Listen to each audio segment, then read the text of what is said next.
Hi hello ಎಲ್ಲರಿಗೂ ನಮಸ್ಕಾರ. ಶುಶೀಸ್ ಕಿಚನ್ಗೆ ಸ್ವಾಗತ. ಇವತ್ತು ನಾನು ನನ್ನ ಕಿಚನಲ್ಲಿ ಬೆಂಡೆಕಾಯಿ ಹುಳಿ ತೋರಿಸ್ತಾ ಇದ್ದೀನಿ. ಇದನ್ನು ಬೆಂಡೆಕಾಯಿ ಪುಲ್ಸು ಅಂತಾರೆ, ಮತ್ತು ಬೆಂಡೆಕಾಯಿ ಪುಳಿಕುಳಂಬು ಅಂತಾರೆ. ನೋಡಿ, ನಾನು ಸ್ವಲ್ಪ ಆಯಿಲ್ ಸೇರಿಸ್ಕೊಂಡು ಬೆಂಡೆಕಾಯಿನೆಲ್ಲ ಫ್ರೈ ಮಾಡ್ಕೊತೀನಿ. ಬೆಂಡೆಕಾಯಿನ ತೊಳೆದ್ಬಿಟ್ಟು ಸ್ವಲ್ಪ ಡ್ರೈ ಮಾಡಿಕೊಂಡು ಕಟ್ ಮಾಡಿ ಇಟ್ಕೊಂಡಿದ್ದೀನಿ. ಈ ಬೆಂಡೆಕಾಯಿನ ನೀವು ಒಂದು 1 ಅವರ್ ಇಲ್ಲ 2 ಅವರ್ ಬಿಫೋರೇನೆ ಕಟ್ ಮಾಡಿ ಇಟ್ಕೊಂಡ್ರೆ ಈ ಅಂಟನ್ನೋದಿರೋದಿಲ್ಲ. ಇದು ಲೋಳೆ ಅಂತ ಬರ್ತಲ್ವ, ಅದು ಇರಲ್ಲ. ನೀವು ಬೆಂಡೆಕಾಯಿ ಉರಿವಾಗ ಟೆನ್ಷನ್ನೇ ಇರಲ್ಲ. ನೀವು ನೆಕ್ಸ್ಟು ಈ ಟಿಪ್ಸ್ನ ಫಾಲೋ ಮಾಡಿ ನೋಡಿಪ್ಪ. ನೋಡಿ, ನಾನು ಇದೊಂದು 5-6 ಮಿನಿಟ್ಸ್ ಫ್ರೈ ಮಾಡಿದ್ರೆ ಸಾಕು, ಒಂಚೂರು ಅಂಟು ಬರಲ್ಲ. ನೋಡಿ, ನಾನು ಫ್ರೈ ಮಾಡುವಾಗಲೇ ನೀವು ನೋಡ್ಬೋದು ಎಷ್ಟು ಚೆನ್ನಾಗಿದೆ. ಇದೊಂದು 5-6 ನಿಮಿಷ ಸ್ವಲ್ಪ ಸಾಲ್ಟ್ ಸೇರಿಸ್ಕೊಂಡು ಫ್ರೈ ಮಾಡಿಬಿಟ್ಟು ಎತ್ತಿಟ್ಕೊಳ್ಳೋಣ. ನೋಡಿ, ಸಾಲ್ಟ್ ಸೇರಿಸ್ಕೊತಾ ಇದ್ದೀನಿ. ಫ್ರೈ ಮಾಡಿಬಿಟ್ಟು ಪಕ್ಕದಲ್ಲಿ ತೆಗೆದಿಟ್ಕೊತೀನಿ.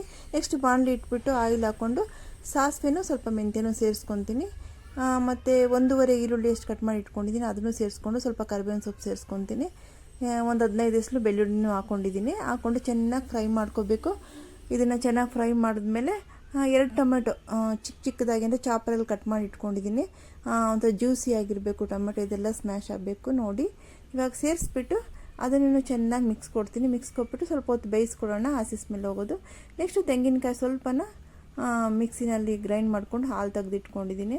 ಇವಾಗ ನೋಡಿ, 1.5 ಸ್ಪೂನ್ ರೆಡ್ ಚಿಲ್ಲಿ ಪೌಡ್ರು ಮತ್ತು ಸಾಂಬಾರು ಪೌಡ್ರು 1 ಸ್ಪೂನು ಮತ್ತು ಧನಿಯಾ ಪೌಡ್ರು 1 ಸ್ಪೂನು, 3 ಸೇರಿಸ್ಕೊಂಡು ಚೆನ್ನಾಗಿ ಮಿಕ್ಸ್ ಮಾಡಬೇಕು. ಈ ರಾ ಸ್ಮೆಲ್ಲೆಲ್ಲ ಹೋಗಬೇಕು. ಚೆನ್ನಾಗಿ ಮಿಕ್ಸ್ ಕೊಟ್ಬಿಟ್ಟು ಒಂದು ಸ್ವಲ್ಪ ವೆಯ್ಟ್ ಮಾಡಬೇಕು.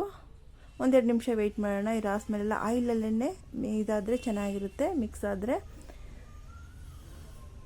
ಒಂದು ದೊಡ್ಡ ಲೆಮನಷ್ಟು ಹುಳಿ ತೊಗೊಂಡು ಇದನ್ನು ಚೆನ್ನಾಗಿ ಕಿವುಚಿಟ್ಕೊಂಡಿದ್ದೀನಿ. ಅದನ್ನು ಇದರಲ್ಲಿ ಸೇರಿಸ್ಕೊಂಡು ಇದಕ್ಕೆ ಹುಳಿನೇ ಮೇಯ್ನು. ಚೆನ್ನಾಗಿ ಮಿಕ್ಸ್ ಕೊಡೋಣ.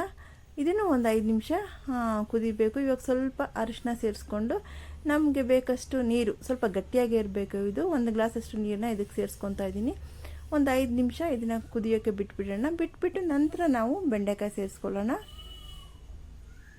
ನೋಡಿ, ಚೆನ್ನಾಗಿ ಕುದ್ದಿದ್ದಾಯ್ತು. ಇವಾಗ ನೋಡಿ, ಬೆಂಡೆಕಾಯಿ ಒಂಚೂರು ಅಂಟಿಲ್ಲಪ್ಪ. ನೆಕ್ಸ್ಟ್ ನೀವು ಈ ಟಿಪ್ಸ್ನ ಫಾಲೋ ಮಾಡಿ ನೋಡಿ.